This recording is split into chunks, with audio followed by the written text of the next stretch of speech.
I'm Nancy, and welcome to the GI Health Summit. Thank you so much for being here. Thanks, Chef AJ. I'm Happy to be so here. I'm so excited to talk to you. Would you mind introducing yourself to our viewers, telling them who you are and what exactly is it that you do at UCLA?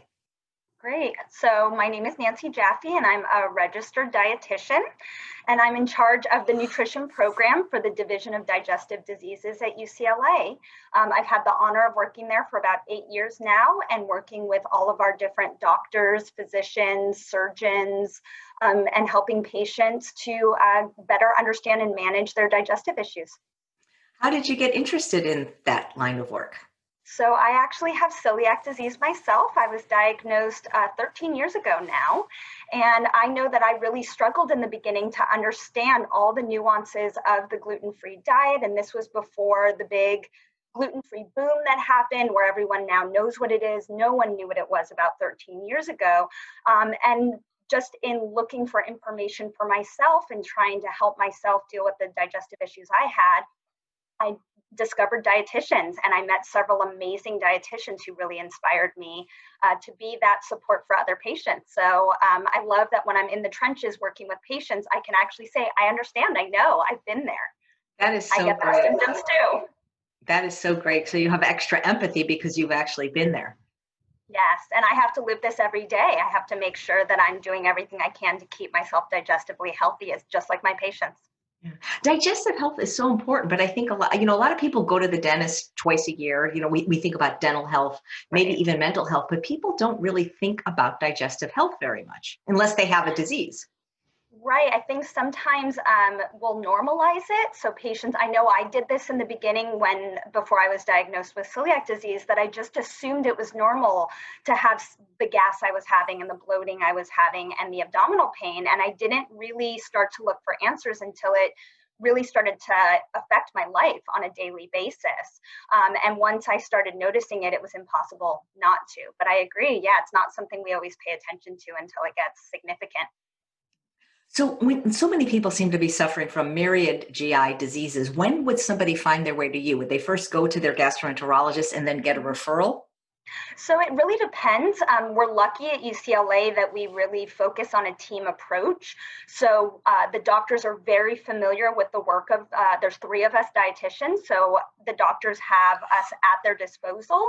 Patients can technically come and see us without a referral from a doctor. So if they really do think that they need help and guidance nutritionally for the digestive issues they're having, they can actually just come and see us. But I'm a huge fan of the team approach. I really like it when we get the doctor involved, when we get the GI health psychologist involved, when we get like a GI mental health professional. All of these come together, and we're actually stronger as a team, and really we give better patient care when we work in coordination with each other. Somebody seeing you, perhaps they don't live in Southern California. Is this ever done through, like we're doing through Zoom, for people that maybe can't travel to UCLA? You bet, and especially with the pandemic, you can see my refrigerator right behind me. I'm working in my house. All of my visits are over telemedicine right now or telephone. It used to be the rule that you could not see patients crossing state lines, but with the pandemic, a lot of things have changed. And we're now really encouraging patients to use these telehealth platforms as a way. Plus, the nice thing is, if a patient is in their house and they're telling me about a product they're using that didn't make them feel good, I can actually say, well, can you go to the refrigerator and grab it and hold it up to the screen for me? And that way I can look at the ingredients and say, oh, well, it has this. This might be what was triggering you.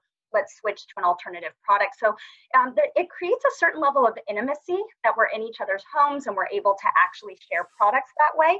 I really actually like being able to do sessions like this. Yeah, that's great. I remember when I had IBS, I wasn't even offered the services of a dietitian or a gastroenterologist or whatever the mental health Yes. profession is called. I should know that because I'm interviewing a couple of them, but it's actually new language to me.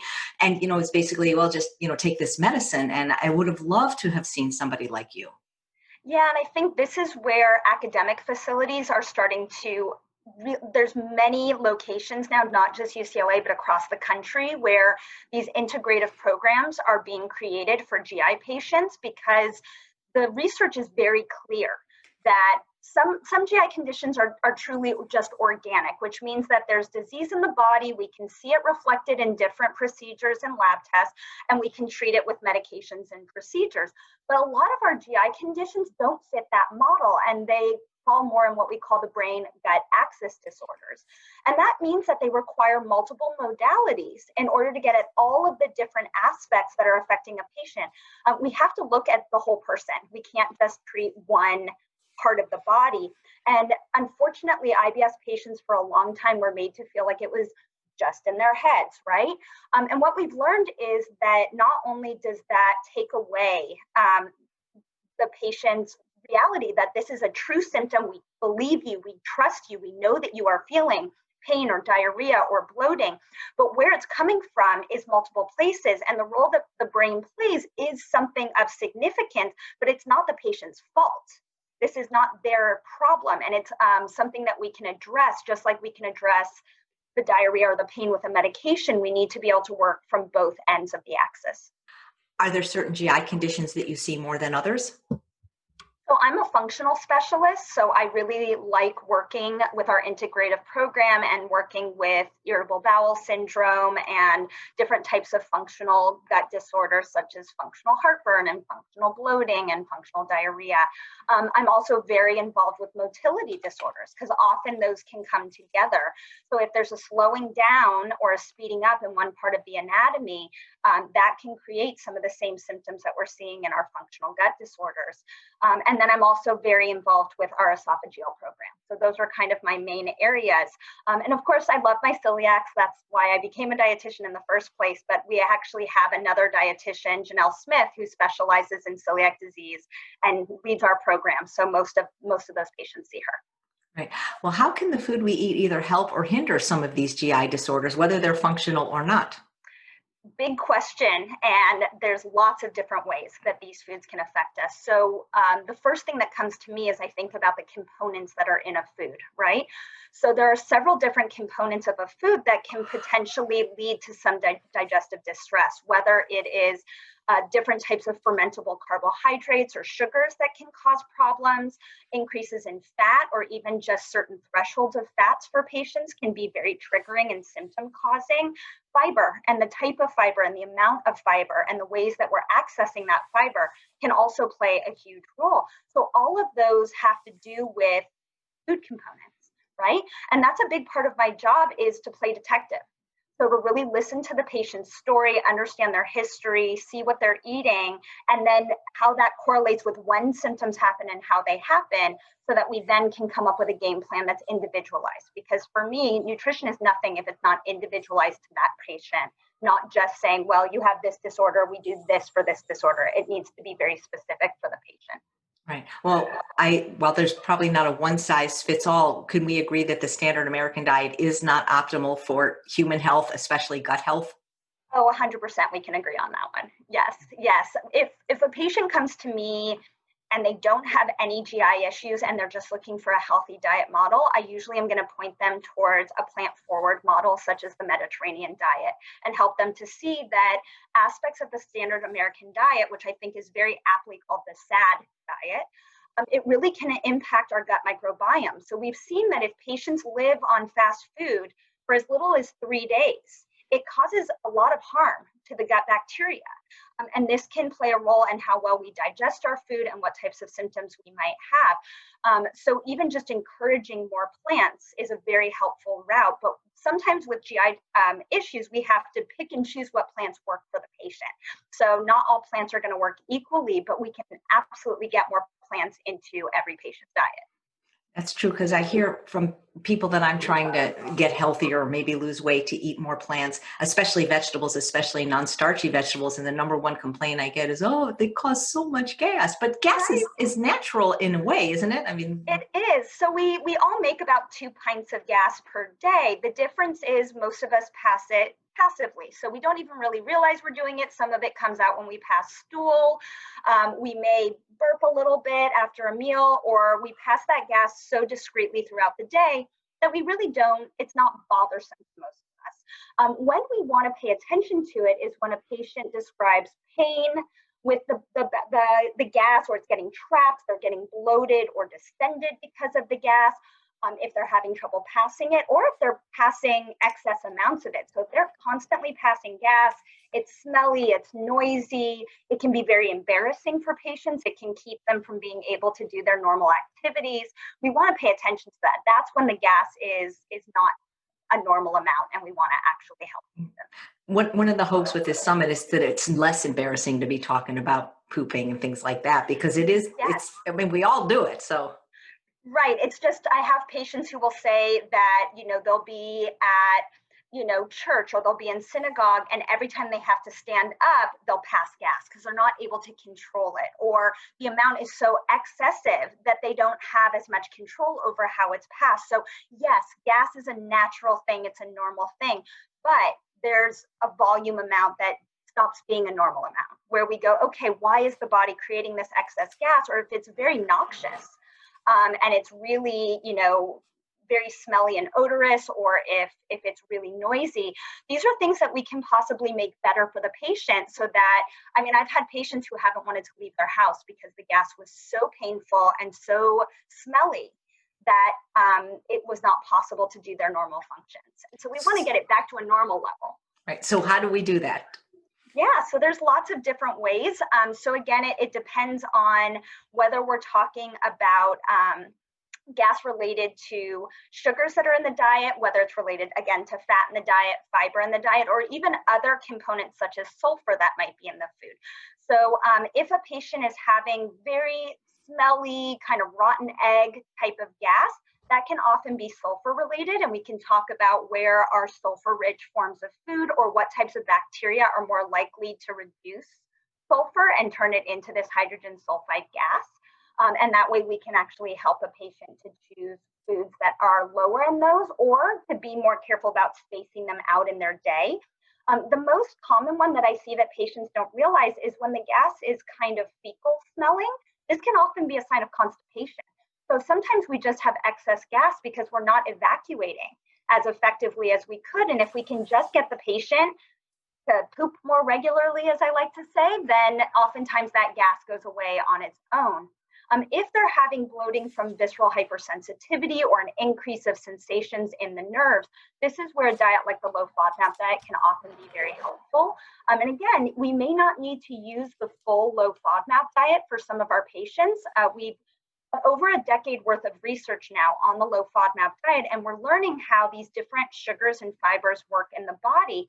Not all of them work the same. And so if a patient is only having gas and bloating, we might focus in on just a couple of key sugars. And the goal is not to eliminate forever. We as little as possible, want to restrict the diet. It's more about gathering data.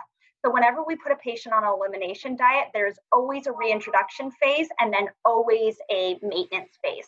And so we want to take them through those steps so they actually know what food triggers were causing their symptoms. And that way they can decide if it's worth it or not worth it to have the symptoms from it. Right. And do you think it's a good idea for people to do these elimination diets, even if they're doing it on their own, maybe keeping a food journal and documenting their symptoms? I think it can be helpful, but it can also be very frustrating. I think having support as you're trying to figure things out, that's part of what dietitians do, is we're here to support the patient so that they don't feel like they're just doing it by themselves. I think a lot of GI patients for a long time have felt like they've been in the trenches on their own without anyone helping them. So trying to do elimination diets when they don't know all of the components of these foods, they might go, well, I ate the same thing yesterday and I had no symptoms, and today I ate it and I had symptoms. To them, that might not make sense, but to a dietitian, it might make sense depending on thresholds and amounts and quantities and other things that were eaten in that same day that can then build up that problem and then cause the problem to take place. So keeping a journal can be helpful. I'm not a fan of journaling for long periods of time unless for some people for weight loss that can be helpful, but if it becomes obsessive or if it becomes stressful, we're actually working against the goal, right? Because we know that stress can play a role in GI disorders. So I'm a fan of keep a log for no more than 2 to 4 weeks, just to kind of understand how things are going. And then once we've got a better handle on them, to let go of the journaling if we don't have to keep doing it. Right. The low FODMAP diet, maybe you could talk a little bit more about what that is, and that's not something that we're supposed to do forever. Right. So the low FODMAP diet was created in 1999 in Australia, and it really became prominently or more well known in 2006 when we started getting data showing that patients who went on the low FODMAP diet, if they had irritable bowel syndrome, diarrhea, or mixed predominant, would have benefit from following this diet. And the diet basically is looking at 5 different sugar or fiber categories that are really small. They move very quickly through the body. They are very attractive to water, so water likes to follow them all the way through.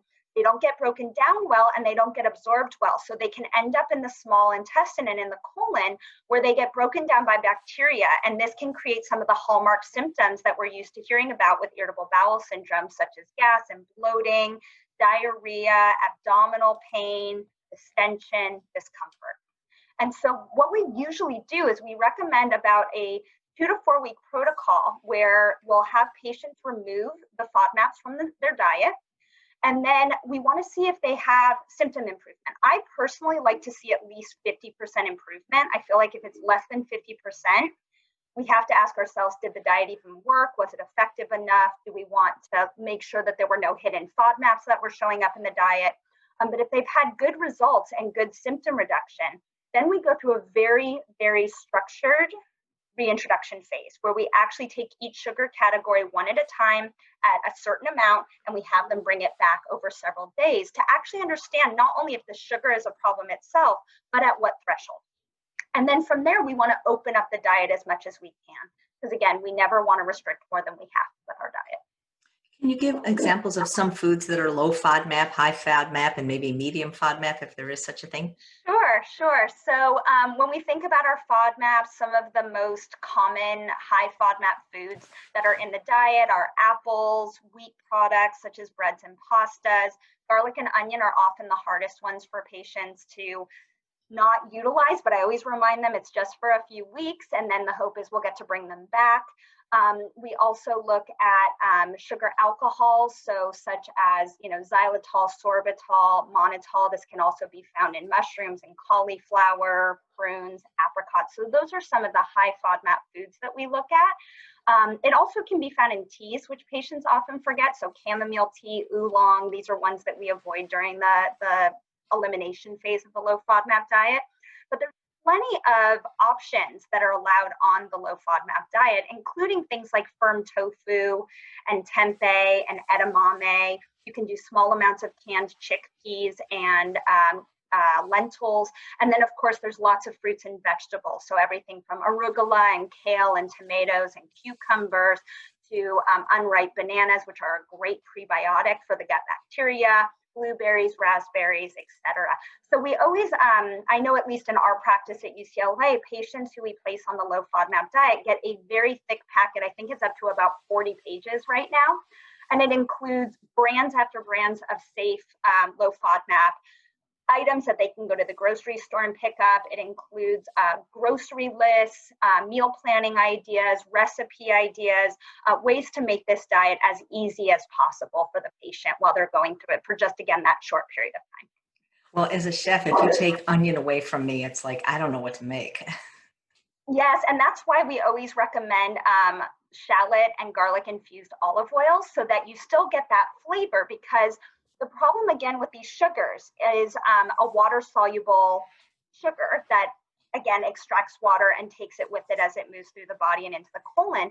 But that part of the garlic and onion that we love so much, that astringency and that bite and that taste, that actually is in a fat-soluble part. So if we take our onion and we saute it in oil and then we remove the onion, you're actually going to be left with those flavor compounds.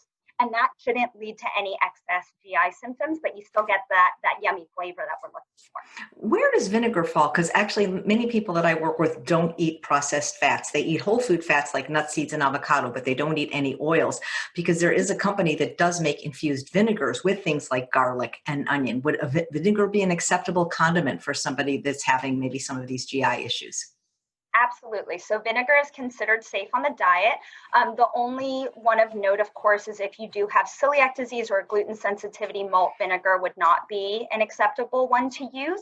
But in terms of the low FODMAP diet, vinegar is considered a safe option. So that would be another great way to get the onion and garlic flavor into your diet. You can also use chives and the green part of scallions, so you can still get some of that flavor profile that we're looking for.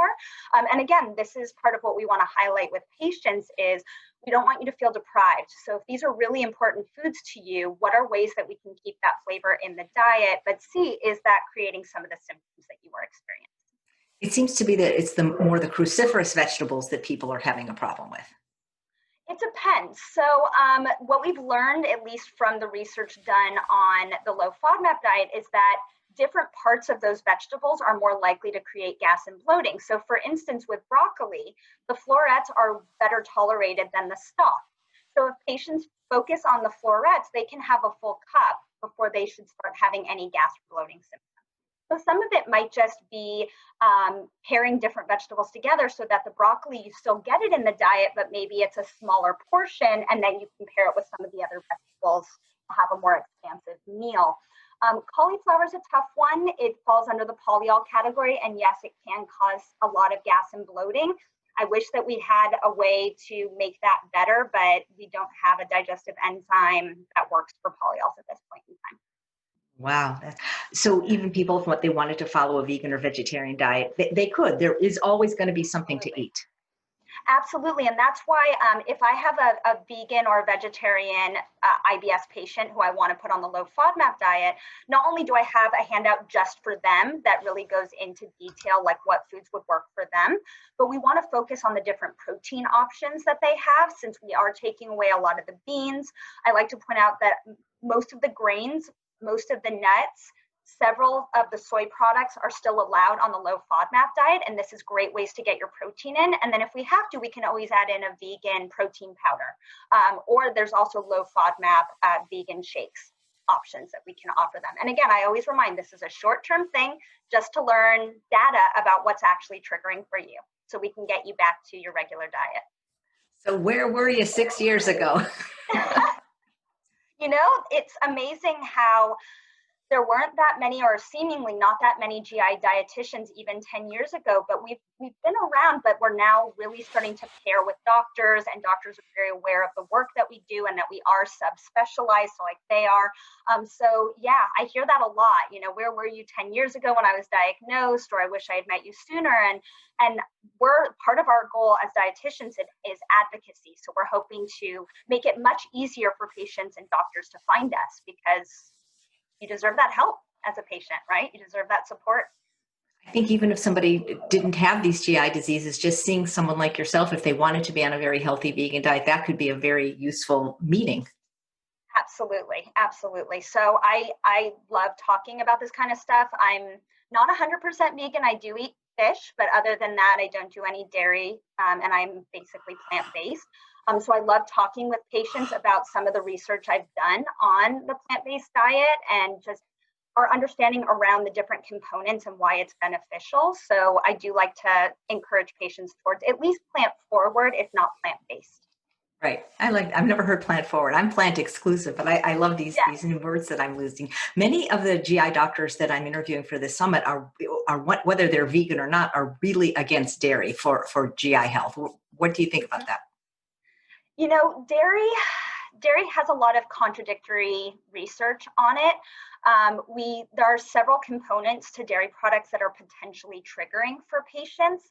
The most common one, of course, that we all know about is lactose intolerance, and this is when the sugar that's in milk products doesn't get broken down well, and it can lead to diarrhea, bloating, and gas, as well as distension. But how many of our patients actually have issues with dairy? The research is super inconsistent. It can say anywhere from 25% to 70%. So it's running the gamut. There's another aspect of dairy that's possibly problematic as well, which is a specific type of protein that's called alpha-1 beta casein.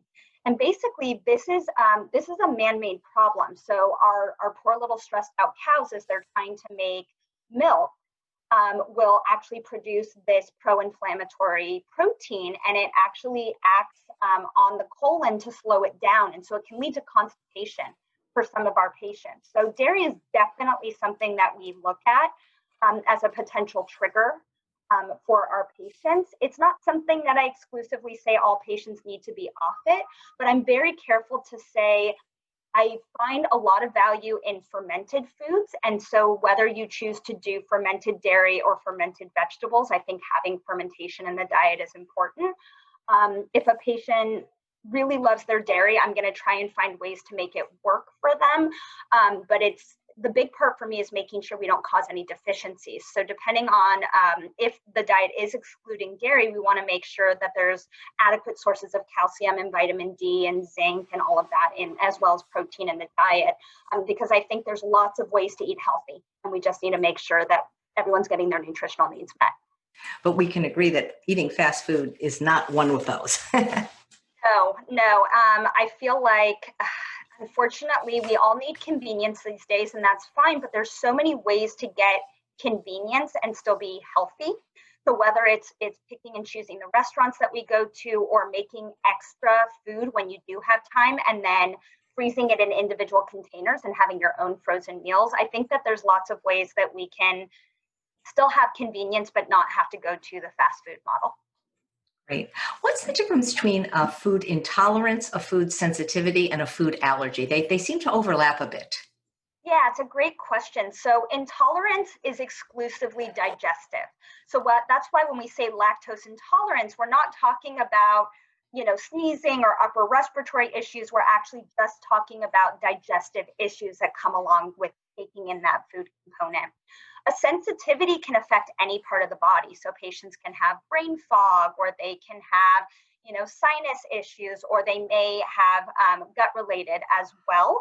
It's a little bit more amorphous in its definition, whereas an allergy almost always starts as an upper respiratory issue.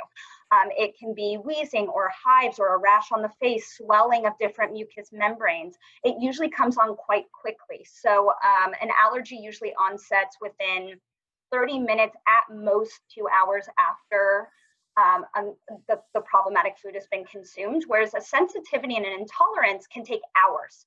So a patient can eat something in the morning and not have symptoms from it until 4, 6, even 8 hours later. And those symptoms can then continue. So patients will say, I ate this food and I felt sick for a week. And the answer is, it is possible with some of these intolerances and sensitivities. That's why it would be so great to work with somebody like you or a registered dietitian, because like you say, it's almost like you have to be an investigative journalist. Exactly. And also, I always like to remind patients that, if they've been having these symptoms for a long time, it's like their gut is on high alert. And so when they eat these foods, it's just going to be fireworks. They're going to really experience a lot of symptoms.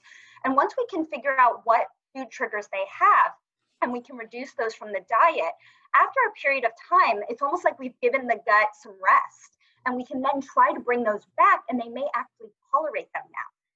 I always describe it as if you had a cut on your arm and it was open and bleeding. Is that the time that you would wear a wool sweater? No. That's the time that you would leave it, you wouldn't touch it, you would let it heal. And then once it's healed, you can put that wool sweater back on and it's not going to irritate. So we think the same way about the gut and food, that sometimes we just have to remove a problem food for a period of time, and then we can actually try and bring it back, and we often have success. That's great. Some of the people that I've known that have been diagnosed with IBS, instead of the low FODMAP diet, they've either been put on what they call a low fermentation diet or a specific carbohydrate diet. Can you, even if that's not something you do, can you talk about what those are and why for some people they might be beneficial? Sure. So the low fermentation diet was created by the Motility Clinic at Cedars-Sinai, and it's a diet that was hoping to help with small intestinal bacterial overgrowth. So it was a diet that's used in conjunction with medications after a patient has tested positive for hydrogen predominant or methane predominant SIBO. The reason why I choose not to use that diet is it's not grounded in evidence. So it takes elements of the low FODMAP diet, but it's really focusing on fiber. And it's making the claim that if a food is higher in fiber, it's more likely to create gas and bloating, but not all fibers work the same in the gut. So some fibers do not get broken down well in the gut. And we know this, any of us who have ever eaten lentils or corn, we see those foods come out in the stool. And that's actually normal. It's because there's insoluble fiber that our bacteria in our gut is not capable of breaking down. So it's not going to cause gas or bloating as a side effect. So I don't feel like just limiting fiber is the answer for a lot of my patients. We might have to modify type of fiber, but I don't believe in getting rid of it. So that's really where the low fermentation diet comes from. With the SCD, or the specific carbohydrate diet, this was a diet that actually was originally invented for celiac disease, and then it was utilized in inflammatory bowel disease. Most of the research is there. So with inflammatory bowel disease, especially in the pediatric population, for patients who are what we call refractory to medication, which means they've tried all of the different types of IBD medications, and they just are not really helping them to get into remission, and they still have severe disease. This is when that diet has been shown to be very useful. I work exclusively with adults, so I have not used the SCD diet because the evidence is not as strong in the adult IBD population, and there is no evidence of its use for small intestinal bacterial overgrowth or IBS. So those are my rationales for not using those diets, but that's not to say that there aren't elements of those diets that are very helpful or that patients might experience benefit from them. My big thing is anytime a patient goes on an elimination diet, we have to have an end game. At what point are they taken off that diet, and how do we go about taking them off it? So whether you're following low FODMAP, SCD, low fermentation, there needs to be a discussion with the provider who suggested that diet in the first place about how long you're going to be on that diet for, and then what are the goals of getting you off of it, and how do they plan on getting you off of it? You mentioned that certain foods like corn you see in the stool, but doesn't that mean that people really aren't chewing their food well enough? Because shouldn't It could be, or it could be that they've got increased motility. So sometimes some people, their GI tracts move a little bit quicker than others. So there isn't as much time for breakdown. But I agree, if patients are chewing their food really well, they'll see particles of those foods. That's still normal. But yeah, if we're seeing like whole pieces of lettuce showing up in the stool, that would concern me. And I would want to know why their motility is allowing for that, or if they're not chewing properly, or if their body really isn't tolerating that food well. So that is one of the questions I will often ask patients is, do you see undigested material in your food? And what is that material? Is it stuff we would expect to see, or is it stuff we would not normally expect to see? Yeah, I mean, if you're seeing the whole cob of corn, something's not right. No, that's a big problem. Well, do you think, Nancy, that, so many Americans eat just a very highly processed diet? I read they eat somewhere between 67% to 72% of their calories just from processed foods, which are not very healthy and contain no fiber. And these are foods that really don't require chewing. Think Cinnabon, think chicken nuggets. And so when we try to introduce healthier foods, they've almost lost their ability to chew. Right. And the other part of it is, as we said, the gut microbiome, or the bacteria that live in the gut, they can change if a diet is implemented for a period of time. So for the most part, once we're over, I believe it's age 2, our gut microbiome is pretty set. But how we eat, especially if we're eating consistently that way, does play a role in what happens with the gut bacteria. So when we start, if we've been eating, an exclusively refined product diet or a fast food diet, and we start to then eat higher fiber foods, fruits and vegetables, whole grains, nuts and seeds, beans and legumes, we can expect that there's going to be some gas and bloating in the beginning. And that's as we grow some healthier bacteria and they are feasting away on all of those fibers. That usually will go away within the first 2 weeks, though, of changing the diet. If it continues, then of course we want to understand if there's certain food components triggering that. But yes, it can be surprising for some patients as they try to eat healthier, that they will experience just mild excess gas and bloating in the beginning. But again, that should go away as their diet continues to be that way and they have a healthier gut microbiome. And do you ever recommend any supplements that I'm not talking about people like with IBS, but just like the regular person that's trying to eat healthier, that's experiencing gas and bloating? Is there anything to ease that along, like peppermint or something like that? Yeah, my favorite thing to prescribe is digestive enzymes. And digestive enzymes are like probiotics. There's 101 products on the market, and they are not all created equal.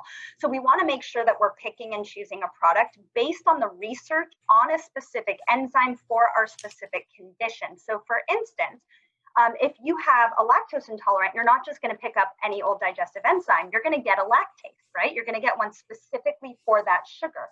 A lot of our vegetarian and vegan options contain a sugar called the lacto-oligosaccharide, or what we call GOS or GOS.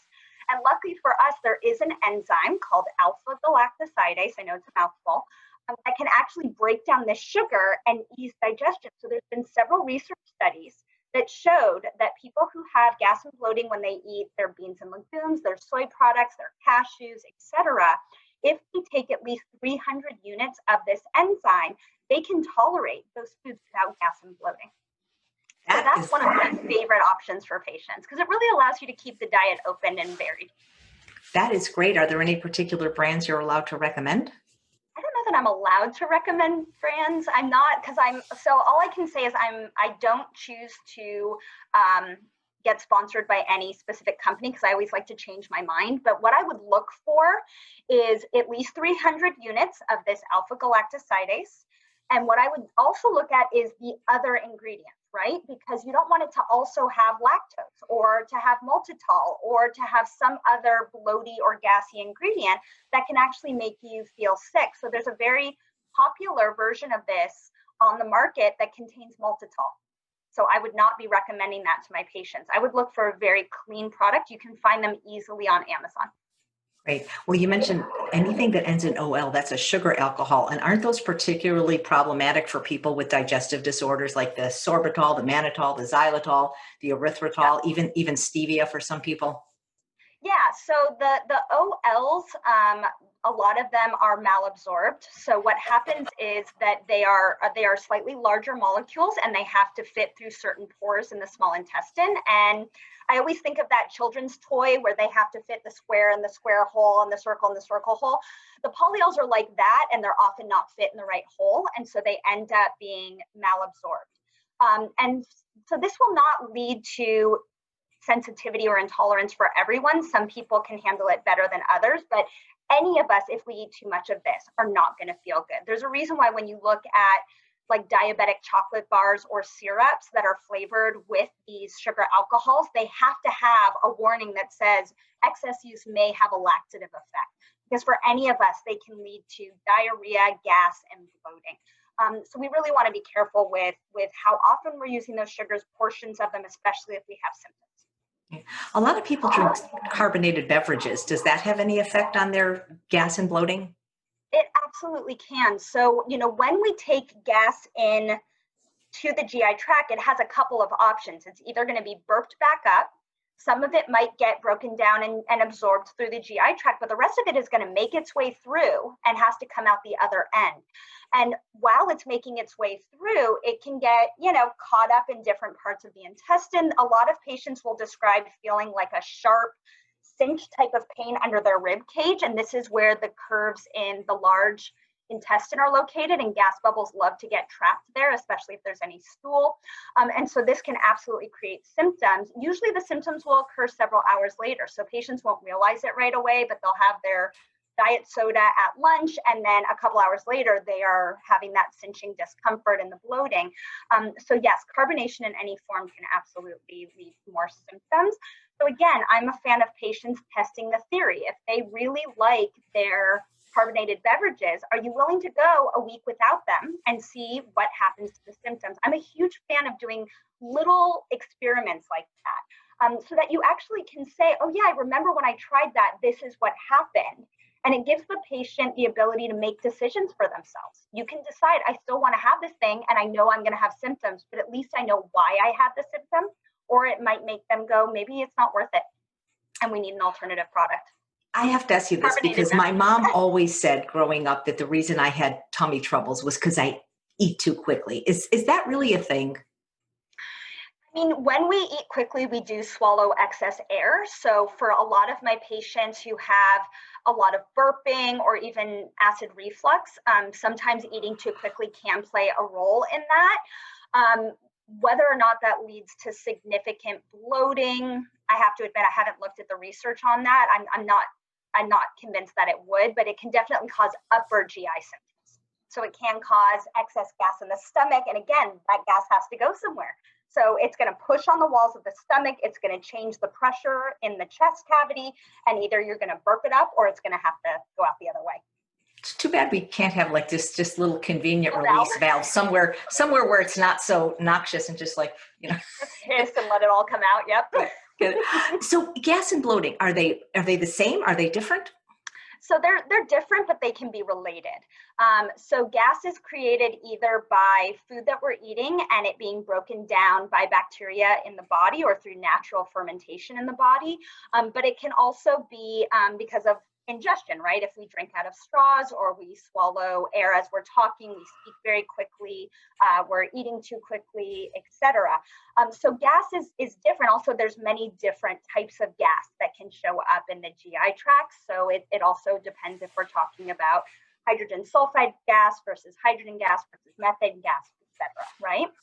In terms of bloating, bloating has many causes. The last time I looked, I think I counted 12.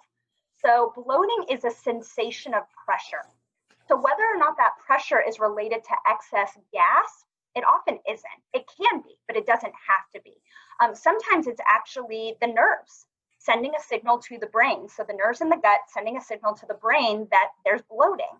And so sometimes we just have to calm those nerves down, which may or may not have to do with the foods that they're consuming.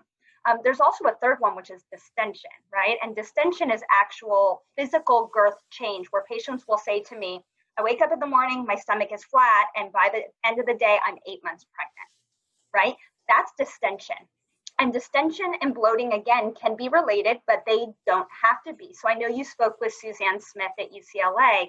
She may have talked about diaphragmatic breathing exercises, and that sometimes this distension actually happens because of abnormal movements of the muscles in the abdominal cavity. So sometimes just practicing different breathing exercises can be really helpful for getting rid of some of the distension or bloating. That seems to be the number one complaint with people I talk to because it's visible to other people. Like if you have gas, people may hear it or smell it, but they don't see it. And I think a lot of times people use the word bloat when they really mean distended. Yes. And that's why when we're in a session with a patient, I will make that distinction. So we make sure we're talking about the same thing. And again, I actually really, from my experience, constipation is one of the leading causes for all of these issues. So if a patient is not evacuating properly, they're often going to get distended, they're going to have bloating, they're going to have gas, it's going to be uncomfortable. And it's amazing how often if we can just get them going to the bathroom more regularly, a lot of those symptoms go away. How do we do that? Because I heard that. There's actually a lot of nutrition things that we can do for constipation. My favorite kind of new kid on the block is kiwis. So they've actually done several studies now where they've shown that if patients have 2 kiwis a day for a month, they can actually resolve their chronic constipation or their irritable bowel syndrome version of constipation. So that's a really fun one that patients have been able to use, and it's been very effective. Also things like oatmeal, which actually helps to bulk up the stool. Just like we notice when you put dry oats in a bowl and you add water, it forms that gel and pumps up. And that is a type of fiber that can actually get inside these hard stools and make them pliable and easier to pass. I also love using chia seeds and flax seeds to help with constipation. They have very different types of fibers. One of them is more of a mucilage and one of them is more of an insoluble fiber, meaning that one helps to bulk and make the stool pliable and the other one helps to push it out of the colon, because we need both. We need movement and we need softness or pliability. So those are probably my favorite ones that I like to use with patients. We can also, always talk about just different types of fiber depending on, constipation can show up many ways. It can be hard little pellet stools. It can be that they have easy to pass stools. They're just not going to the bathroom very often. So depending on the type of constipation they have, we may change the form of fiber that's showing up in their diet. Well, Nancy, you're speaking my language now when you're giving food cures like this, because two Yeah. kiwis a day, anybody could do that. That would be delicious. Do you recommend eating it with the skin on? Because I know one of the doctors on this summit, Dr. Michael Greger, he actually eats the skin of the kiwi. Yep, I do recommend with the skin on. So I think that if patients are a little bit weirded out by eating the skin, which I get, there's a couple of ways that they can get around that. One is if you cut off the two nubs on either side, you can throw the whole thing in a blender, blitz it, and then you can even, put it in your oatmeal or with your alternative milk yogurt or whatever it is that you want to do, and that's a way to get that in. The other is there are actually companies on the market now that are creating dried, no sugar added, single ingredient kiwi, and it has the skin on.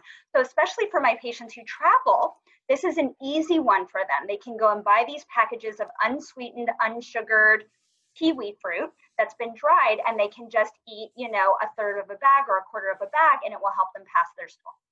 This is incredible. Again, where were you 5 or 6 years ago eating dried kiwi? That sounds like a treat to me. Isn't that great? I know it can be such a nice little sweet fix for patients. They say, after a meal, I go for the dessert, I go for the cookie. And it's like, well, how about you go for the dried fruit? And it can actually really help your bowel movement.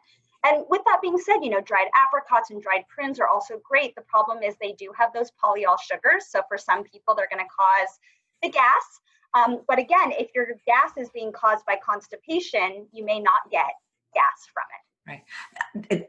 You mentioned that the studies show that eating 2 kiwis a day for 30 days can help IBS constipation. Is there something we can eat 2 of if somebody has the diarrhea type of IBS? Yeah, with diarrhea, it really depends on the type of diarrhea. Is it kind of a secretory or an osmotic type of diarrhea? That's getting into the weeds a little bit. But we usually want to give them things that kind of bulk up the stool, right? If they're just having really loose stool, but the frequency is normal, it's under 3 movements a day, then even something like oatmeal, which can help with constipation, can actually help with the diarrhea as well, because it just bulks everything up and pulls it together. If the issue is the frequency, that there's too much frequency, I'm more likely to look at what might be triggering that than to try and add more foods in. So I'm more likely to look at some of these highly osmotic sugars or fats that can often lead to that. And if we can hone in on those, then they get to eat freely all the other foods, which is great. Oh, that's terrific. So you mentioned oatmeal bulks up the stool. Now, some people like to eat muesli, which is dry oats, but you're suggesting oats that are cooked in water, right? Or cooked in a Technically, liquid. it doesn't have to be. It could be just oat products in general. So oats are a very unique type of fiber. So we oftentimes when we talk about fiber, people just think about solubility. Is it soluble or is it insoluble? But fiber actually has several other characteristics that are really important. And those characteristics as a whole is what determines how it's going to affect the gut. And oatmeal is very unique. There's only one other type of food on the planet that we know has that same type of structure to it, and that's psyllium husk, which is why some people will add psyllium husk flakes into their cereal in the morning or put it in their smoothies, because it works both on constipation and diarrhea, and its goal really is to get you towards that perfect, pliable, easy to pass bowel movement. Well, would it be okay to eat the whole oat groat if somebody preferred that to, say, the steel cut or the rolled or the instant oat? Yeah, the only difference there, of course, is the insoluble fiber content. So if they are more prone towards diarrhea, they may not want to have as much of that insoluble fiber because that's like the pushing mechanism that encourages more frequency. So they may do better with a rolled oat, something that has a little bit lower of that insoluble fiber content. But for other people, absolutely. You mentioned chia and flax. What amount? Grind it and together, separately? How do you recommend incorporating that into your diet? Yeah, so I usually recommend about 1 tablespoon total of both. But I have people go up like teaspoon by teaspoon because, again, every body is different and we want to make sure that we're not overdoing or underdoing for a patient. So I usually have them start with small amounts and slowly increase. So I might start at a teaspoon of each and then increase it by a half teaspoon every other day so that they can actually see how it's affecting their body and their bowel habits. With the chia, it doesn't have to be ground. It just has to be hydrated in fluid for about 15 minutes before consumption, just to allow it to do that gelling that we want it to do. With flax, If we grind the flaxseed, we're more likely to get some of the nutrients that are in it, such as the omega-3, but actually keeping it whole will help more with the constipation, because then you're getting more of that insoluble fiber intact, and it will actually really help to push the stool out. That's so interesting, because as a chef, I love using chia seeds because they're a natural thickener for sauces, salad dressings, and even desserts. Yeah, they're great for keeping the bowel movements regular. That's good to know. And they're very high in those omega-3 fatty acids. So it's a win-win. Win-win. Okay. Well, you're the first person I'm going to talk to this about, but clothing for people with gas, bloating, and distension. A lot of women, especially, they'll wear like Spanx, but I can't imagine that would be very good in the long run, especially if your body wants to be distended. Yeah, I mean, unfortunately, for a lot of patients, when they're having these symptoms, their abdomen becomes very sensitive to touch. So they may have, pain or pressure in that area. So wearing tight-fitting clothing or clothing that is pushing in those specific areas may not make them feel very good. So oftentimes patients feel like they have to wear, sweatpants or loose clothing in order to not make their stomach be as uncomfortable. Of course, we want to try and get rid of that discomfort so they can wear their usual clothes. The one kind of strange article of clothing is that there are charcoal underpants for people who have a lot of gas, and they want to be able to, not worry about passing that gas in public. It can actually, activated charcoal, we call the GI sponge. It's really good at just absorbing gas and odor. And so there are products that contain this charcoal and can actually ease some of the smell or noise that comes from passing gas. Well, that'd be perfect for the people that want to go to church. There you go. It just has to be very form-fitting. So you can't get like boxer shorts with the charcoal pad. It has to be like nice and snug to the bottom. I actually heard of flatulence underwear, and at first I thought it was a joke, but no, it's a real thing. You can get it on Amazon. It is. I admit I've never tried it, but it is a real thing. That is really funny. So let's go back to the beginning. You mentioned your celiacs and gluten. Not everybody has to avoid gluten, but how do we know if we're somebody that maybe should, or if that would maybe improve some of our GI symptoms? Yeah, so I think the most important thing is to recognize that a patient can't get tested for celiac disease unless they're eating gluten. So if there is suspicion that gluten is a key player in causing some of the symptoms that they're having, we want you to get in for that blood test before you stop gluten, because otherwise we're going to get possibly a false negative. And that's not going to be helpful in the long run. The other part of it is that gluten is just one part of the wheat, barley, and rye grains. They also contain a sugar called fructan, and this is one of our high FODMAP sugars. So what we're learning is a lot of patients, when they go gluten-free, they feel better, but it's not 100% better. Maybe they're 30% better, maybe they're 50% better. And what that usually tells us is they reduced their fructan intake, but they did not eliminate their fructan intake. And so this is when we might actually go, maybe it's not the protein gluten that's in these grains, maybe it's actually the sugar fructan that's in these grains. And let's look at other foods that have this same sugar to see if we can actually get them feeling better. It may also mean that they don't need to be strictly gluten-free, because there's actually several wheat products that don't have the sugar fructan, including sourdough bread that's been made correctly and allowed to rise correctly and ferment correctly without a bunch of additives in it. It is not necessary to eat gluten, is it? No, it's not. But it's also, so what we've seen is that a gluten-free diet for people who don't have celiac disease, there was one study that even showed it raised their risk of cardiovascular disease when they cut out gluten. And I think it's how we go about things, right? So if you're cutting out gluten and thinking that eating the gluten-free pizza crust is somehow healthier than the wheat-containing pizza crust, we're just swapping one processed food for another processed food. We're not actually helping our body all that much. So as long as we're eating whole grains, if your body is able to tolerate barley and wheat berries, these are actually prebiotics. They're really good for the gut microbiome. So gluten is not necessarily a problem for everyone. I think we have to be careful about kind of demonizing certain foods and saying everyone should avoid this food because it's a problem for everyone. That may not be the case. Right. And the idea is we want to steer people towards the whole food, whatever category they're eating. That's it. And if you can consume some of these whole grains, even if they have gluten, if they actually work well for your body, there's a lot of health benefits to them. One of the categories of food that I hear are so problematic for people, whether they're trying to eat a plant-based diet or not, are the legumes. Why do they seem so difficult for people in general?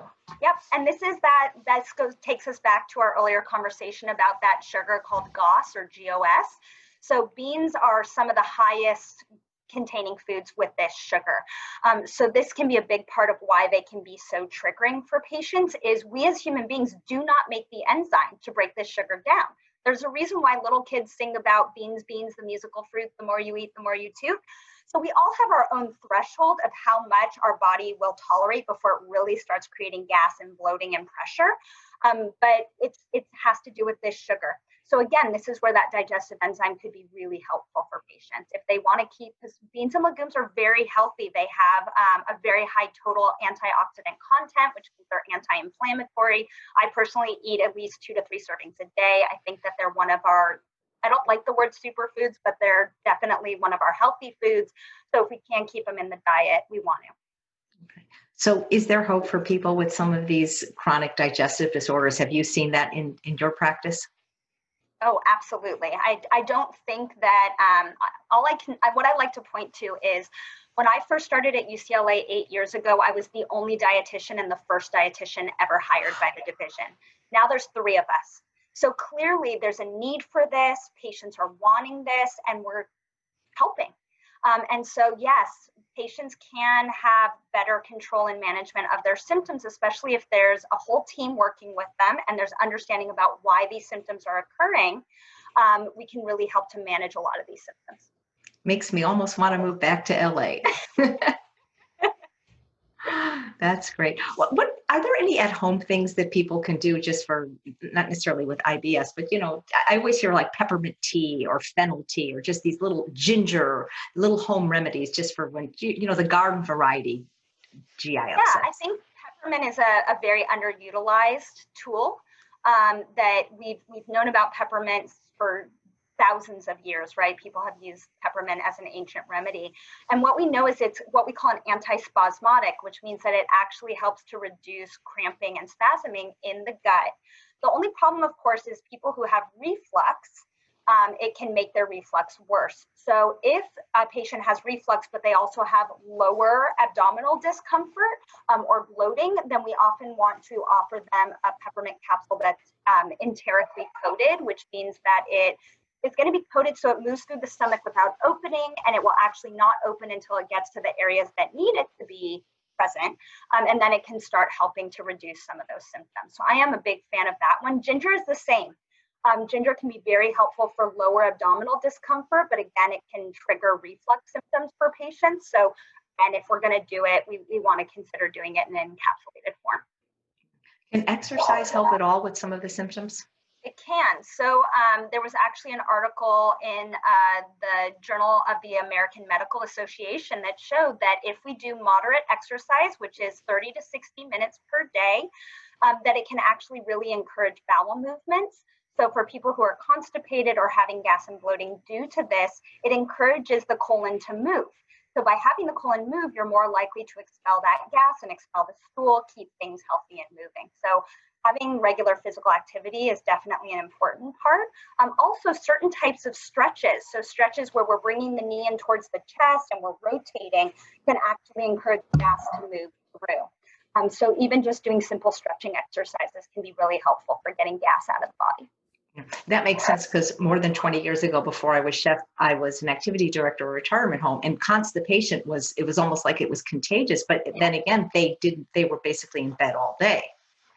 Exactly. And that's why even when we have patients in the hospital, some of our nurses are trained to do different types of physical activity while they're in the bed that don't require them to move, but such as doing, some people call it motorboat, where you take the legs and you bring them back and forth and back and forth.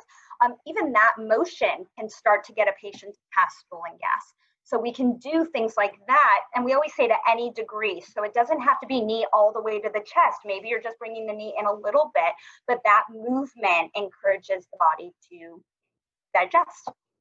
That's great. So Nancy, what's the truth about GI health? It needs to be individualized. So for me, every patient is unique, and we need to be looking at every patient as a unique case and that them as a whole person needs to be looked at and understood and honored and supported. So for me, it's not about the diagnosis. Yes, that's the starting point, but we have to look at the patient individually and make sure that we're taking into account their lifestyle, their socioeconomic stance, their dietary pattern, and we just want to make sure that we're fitting whatever information and evidence we have about different digestive disease and the foods that work for them into their lifestyle. Because if I make a recommendation that doesn't fit with who they are as a person, they're not going to do it and we're not going to move forward. So I think making sure that patients are working with someone who sees them and wants to work with them as them is the important part of the equation. That's wonderfully said. Thank you so much, Nancy. I really enjoyed talking to you. Thanks, Chef AJ. Great being here.